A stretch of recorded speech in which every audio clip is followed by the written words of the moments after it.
What's going on YouTube? This is your boy Mr. Micro Mike, and today we're going to talk about the Detroit Lions versus the Dallas Cowboys. And I will be doing the analysis, prediction, and breakdown of what I think is going to take place. Before I get into the video, if you have not subscribed to my channel, please do so. Hit the bell for all my notifications and leave me a comment. Tell me what you think is going to take place Sunday at Ford Field. Before I get into the video as well, tonight Roundtable is on Luke G. Fields' review at 8 p.m. Eastern Time. It's going to be a great fun time, so make sure you are there, and let's have some fun. With that said, let's begin. Let's start with the quarterback position of the Dallas Cowboys. The Dallas Cowboys has Dak Prescott. He's 218 for 319, 68.3 completion percentage, 2,777 yards, 328 yards per game, 18 touchdowns, and 9 interceptions. So he's having a fairly good year, and you'll see why. They have a really good offensive line, but he's hitting his targets. He's got time to throw the ball. He has a little bit high of the interception ratio, but Dak Prescott's got a great running game, a great offensive line, and he's hitting his targets. And you're going to see with his wide receivers, they're having a great year. So Dak Prescott is having a good year for the Dallas Cowboys, because our quarterback starter obviously is Matthew Stafford, but he is down for an injury. He did not play last week. And I don't believe he's going to play, so I decided to just compare it with our backup quarterback position and go from there. So this whole breakdown is all going to be on the quarterback for the Detroit Lions and who's starting. So it can be a completely different breakdown and analysis of what takes place on Sunday if Matthew Stafford starts. I do not have him starting just because I don't believe he's going to start. So I predicated on that. And we got Jeff Driscoll. He's the backup quarterback. Last week he was 27 for 46, 58.7 completion percentage, 312 yards, 1 touchdown, 1 interception. Considering the fact that he was a backup, he only had, I think, just a couple of hours, it seems to be, practice with the starting offense. He did decent. The Chicago Bears defense is fairly good. And so, considering the fact he's backup, he did okay. But going against Dak Prescott, if he's the starter, is no comparison. I give this a 3-point advantage to the Dallas Cowboys. The reason it's not a little bit higher, it's at Detroit, so it's going to be a little bit louder for the Dallas Cowboys and Dak Prescott to move this offense, but huge advantage for the Dallas Cowboys as Dak Prescott is much better than backup Driscoll. Let's go ahead and do to the running back position. They got the great Ezekiel Elliott. He's 178 for 788 yards, 4.4 yards average, 6 touchdowns, 87.6 averaging per game. And right now he's got a great year ahead of him. He's looking like he's going to make the Pro Bowl again. He is a great running back, and they have a great offensive line. And it's going to continue against the Detroit Lions defensive line, who's not really that good. We can't stop a leaking faucet, and Ezekiel Elliott is going to feast. Now let's go ahead and jump to the Detroit Lions running back position. Right now it's a running back by committee, and I just threw in there McKissick. So right now he is 30 for 176 yards, a 5.9 average carry. And, you know, the average carry looks good, but our running back situation is not good at all. It's very, very bad. The offensive line's having a lot of issues opening up holes. We're doing dive plays. We're not hitting the correct plays when it comes to the running game, and it's going to be a bad showing again come Sunday. So I have an advantage again for the Dallas Cowboys of a 3-point advantage when it comes to the running game. Now let's go ahead and jump to the tight ends. The tight end for the Dallas Cowboys is the old man who still is playing, and that's Jason Witten. He's 36 for 380 yards, 2 touchdowns, and he fumbled the ball once. Now, Jason Witten's the veteran. He's been in the league forever since, you know, the Fred Flintstones were hanging with the dinosaurs, but he's a good, solid veteran tight end, and Dak Prescott throws to him, especially if they need to get a first down. We have, for the Detroit Lions, we have T.J. Hockenson. He is 25 for 343 yards, 2 touchdowns, and averaging 38.1 yards a game. So fairly equal. Right now, T.J. Hawkinson's having a decent year, considering the fact he's a rookie. He can do much better, though. We need to get him more involved, and we've known that throughout this year so far. Right now, I'm going to go ahead and say it's equal, considering the numbers are fairly equal, and when you got Dak Prescott throwing the football over Jeff Driscoll, you're definitely... Let's go ahead and jump to the wide receiver position of the Dallas Cowboys. They have a very good trio of wide receivers. Dak Prescott's giving these guys the ball. Their offense is rolling on all cylinders right now. We all know they got Amari Cooper. He's 71 for 848 yards, 7 touchdowns, 94.2 yards per carry. The guy's having a great season. He's going to go to the Pro Bowl. He's having a great year. He's a very good wide receiver for that offense, man. He's big, strong. He's getting the ball. He's catching the balls. He's having a fantastic year, and their offense is rolling because of it. They also got Michael Gallup as their number 2. He's 71 for... Michael Gallup, he's their number 2. He's 33 for 538 yards, 3 touchdowns, 75.7 yards per game. He is a good number 2 for him. He's getting a lot of yards as well. Dak Prescott's giving the ball out there, and he's getting fed. Their number 3 is Randall Cobb. We all know who he is from the former of the Green Bay Packers. He's 31 for 380, 2 touchdowns, average of 47.5 yards per game. Look, they're 1, 2, and 3's having a good year. I mean, all 3 of them then are. He's a good number 3 wide receiver for him. I don't know if they could really considered him to be the number 3 when they picked him up, but he is their number 3 per the stats. And they got a good trio wide receivers. And the Detroit Lions has got a good trio as well. We got Kenny Galladay. He is 38 for 697 yards, 8 touchdowns, 77.4 yards per game. He's having a really good year as well. He's picking up the passes and making big-time plays. However, he has a little bit of drop so far this year, specifically last game, and that hurt him a little bit. But so far, he's having a great year. Also, we have Marvin Jones Jr. He's 47 for 612, 6 touchdowns, 68 yards per game. A great number 2 wide receiver for the Detroit Lions. And he's having a great year as well, man. These guys are playmakers. They're making it in there. And, of course, we got Danny Amendola for number 3. He's 35 for 405 yards, 2 touchdowns, average of 50.6. Good year. We have a great trio wide receivers, and so does the Dallas Cowboys. Now, if Matthew Stafford was the quarterback, I would say this would be fairly a draw. However, we don't. We're going to have Jeff Driscoll, and I give advantage of 0.5 to the Dallas Cowboys. It would be a 1, but it's, again, we're playing at home, and so I see us having just a little bit less of advantage there. But both teams got a great trio of wide receivers. Dak Prescott's throwing them the ball, and that's the difference maker for sure when it comes to this. Let's talk about the most important part of an offense, and that's the offensive line. There is no comparison here, folks. The running game for the offensive line of the Dallas Cowboys is ranked number 1 in the NFL. They're opening up the holes. They're tearing apart defensive lines. They're making it done, and they got a great running back in there. So this is going to be a long day for the Detroit Lions. Lackluster defensive line. And their pass protection, they are number 4 in the NFL. This offensive line could very well be the best offensive line in all of the NFL. It's comparative to what we've seen against the Oakland Raiders, and we couldn't do nothing. Absolutely nothing.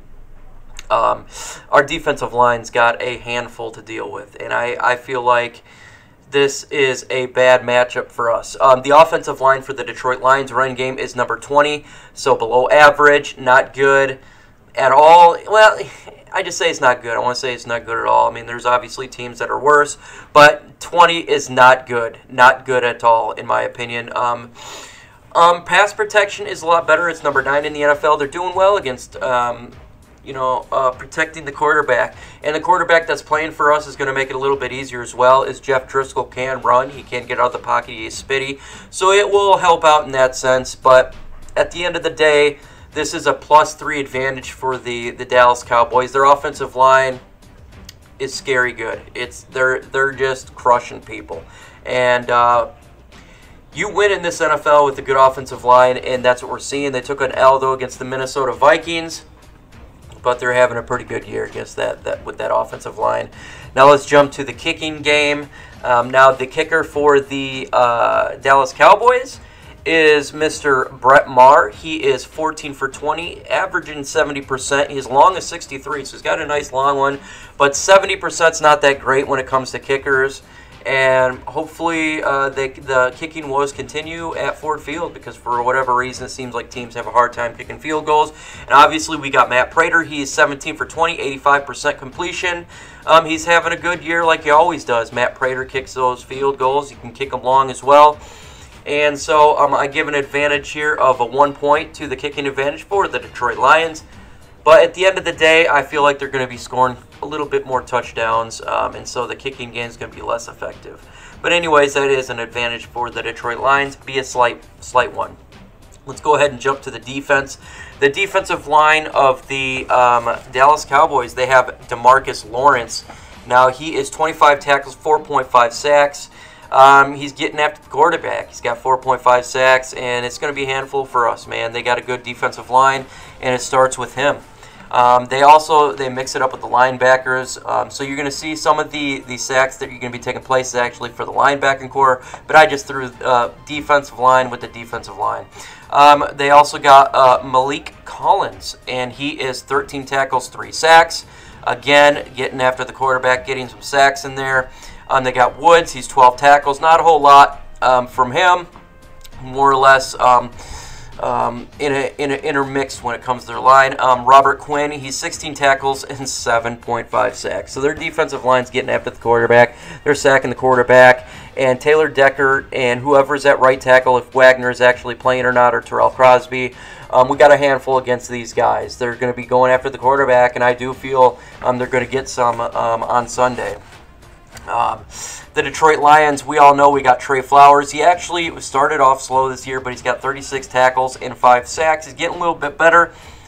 He's starting to get to the quarterback. He's starting to be his worth. We'll see going forward. Still feel we overpaid for him, but at the end of the day, he's starting to get better, and it's good to see. We got also Snacks Harrison, 28 tackles, 2 sacks. He's not really meant for a whole lot of sacks. He's meant to stop the run, but he's having a not so great year of stopping the run this year. And that's just the way it is. We also got Ashawn Robinson. Now, Ashawn's got 24 tackles with 0.5 sacks. What's good about Ashawn, though, is you're not seeing on here, he's batting the ball down, and he's doing the best he can to stop the run and disrupting. So I think right now he may be having the best year of the defensive line itself, but the stats are just not showing it. And we got Aquara. I just threw him in the defensive line because that's what he's considered. But we do use linebackers as well, so you'll see that in the linebacking stat. But he's got 12 tackles and 0.5 sacks. He had a great year last year, not so much this year. Our defensive line's not showing out as much. And we're going against their number 1 or number 2 ranked offensive line altogether. I'm going to give an advantage here to a 2.5 to the Dallas Cowboys. Our defensive line is not that good. It's very much underperforming. Their offensive line is on par with what they got, and our defensive line is going against a great offensive line. It's going to be really tough, really tough. So 2.5 advantage, Dallas Cowboys. Let's jump to the linebacker court. They got Vander Esch. Now, he's a good linebacker, man. 67 tackles, 0.5 sacks. He is a left to right linebacker. He's stopping the run. He's good in coverage. The sacks aren't showing there, but definitely a good linebacker, a good young linebacker for that team, man. So you got to watch for him. They also got Sean Lee. He's 37 tackles. He's injured a lot. I'm not sure, why. He's been on the team for a while, but why he's injured all the time, I couldn't tell you. He is injured. But when he's playing, he is a solid linebacker, and he can get it done for sure. And they also got Joe Thomas, linebacker, 20 tackles, and he is in there as well, man. So they got a bunch of people that they go through and who makes plays for sure. And so when it comes to linebacker position, they're good. They're solid defense, and it's going to be a tough day for the tight ends. It's going to be a tough day for in the middle there. It's going to be a tough day for from Jeff Driscoll. Obviously, we got Christian Jones. He has 41 tackles and I think it's 2.5 sacks. He's not really that good in coverage at all. We're going to have a lot of issues when it comes to him in coverage, and this is going to be found out when it comes to Sunday. We also got Jared Davis. He's our middle linebacker. I think he needs to get moved over to To over to the end here at some point. He's not good. He's not doing that well in coverage right now. He's only got 40 tackles and 1 sack. He's not doing that well. The middle is getting exposed this year. We got Devin Kennard. He's got 35 tackles with 4 sacks. He's okay, but he's actually going after the quarterback a little bit more, even though he's considered a linebacker. But it is what it is. And we got Jelani Tavai back there. We're having issues, and I feel like these players are not being put in position to succeed right now. And they're going to have a long day Sunday against these wide receivers and as well as Jason Witten. So I'm going to give the advantage here to a 1.5 advantage to the Dallas Cowboys here. Again, it's a backup quarterback, and we've seen all year that we're the 32nd ranked defense, 31st, 32nd ranked defense. We're having issues, folks. Let's jump to the safety position. They got Xavier Woods, 51 tackles and 2 forced fumbles. He's a good safety for him. You're not seeing a whole lot of interceptions or anything like that, but he's hitting the tackles. He's getting the tackles, and he's decent coverage. So he's something we're going to have to pay attention to. They also got Jeff. He's 43 tackles. No interceptions. He's a decent number 2. Again, you're not seeing the giant numbers from these guys, but they're getting it done good enough for their team. Even though they could get better, that's not the strength of the team, in my opinion. But they're decent. Now, we got Tracy Walker. He's actually a really good safety, but he has been injured for us. 56 tackles and 1 forced fumble. I couldn't tell if he's going to play. If he's going to play, it's a big help, and it will probably give us a little bit more, I'd say a 0.5 advantage. But I don't know if he's going to actually play. And we also got Tavon Wilson. He's 46 tackles and a sack. He's thrust into the starting role, but in my opinion, he's not a starter. He's a backup. Now, depending on if Walker plays, I'd give it a 0.5 advantage to Lions. But if he's not playing, I'm going to just go ahead and call it a draw. They maybe have a little bit more advantage, but at the same time, it's at home at Ford Field, and it's fairly close when it comes to the numbers. But I give it a draw, maybe a little more advantage if our guy plays, but we'll see. And when it comes to their cornerbacks, they got I can't even say his name. It's A. Wooz or something. I'm terrible with his name, but he's the cornerback there. 47 tackles and 1 interception. He's a decent cornerback for him. Their secondary is decent. You're not seeing insane numbers or anything like that, but he's guarding number 1s well. He's guarding the players he needs to guard well. And considering the fact that we have our backup quarterback in there, so I think he's going to have a fairly decent game against us. And they got Byron Jones, easier name to pronounce. He's got 28 tackles and 1 forced fumble. He's having an okay year as well. Again, it's going against our backup quarterback, so I can't really say how it's going to play out, but they're decent. And obviously we got Rashawn Melvin. He's 36 tackles. We got Darius Slay and Coleman, who's got 35 tackles, 1 interception, 2 forced fumble. Coleman's playing outstanding, given the fact of how bad or well our defensive line and linebackers playing. Same with Rashawn Melvin and Darius Slay. Given the fact, I'm going to give the advantage of a 0.5 here. It would be more, but our defensive line and linebacking core is not playing well, and it's hurting our secondary immensely. I do coaching comparisons, and what I feel is got the advantage there, but right now our coach is having a lot of issues. And so I'm going to just give the advantage to a 0.1. Or not 0.1, but 1 point advantage to their head coach, because our head coach is just fumbling a lot, just not having a great year. We're having issues when it comes to clock management, and for whatever reason, we don't have that kill factor anymore when it comes to winning the games. It is what it is, and even though in my opinion, I don't think their head coach is the greatest head coach in the world, but it's just ours is playing fairly poor. For game time management, for sure. So when it comes to this game, it all really depends on if Matthew Stafford plays. Okay, and so you got to put that in the fact. If Matthew Stafford plays, it will be a fairly close game. I could see it to be like a 24-27 type game. I still would have the Cowboys that win the game. But since I feel like Jeff Driscoll is playing, I have the Cowboys winning 32-16.